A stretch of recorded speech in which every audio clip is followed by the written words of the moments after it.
In this video, we want to find the equation of an ellipse.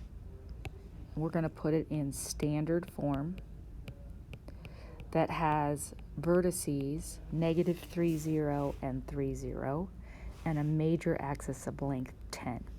So first, I'm going to mark on my graph here the 3, 0, and the -3, 0.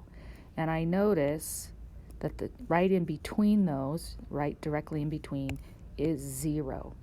So that's the midway point. So now I know that the center of my vertex is 0, 0.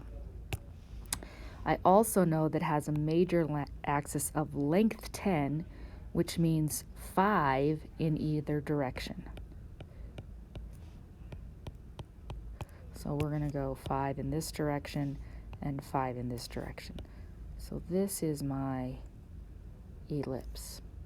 Now the standard form of an ellipse is x minus h squared over a squared plus y minus k squared over b squared equals 1. In this particular case, because my center is 0, 0, my hk,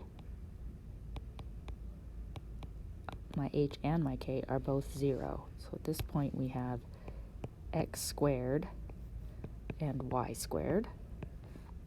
And we just need to figure out our a and our b. So notice that in the x direction, we went 3. So that means the a value, the one underneath the x, is 3, and we want to square it to get 9. Similarly, in the y direction, we went 5.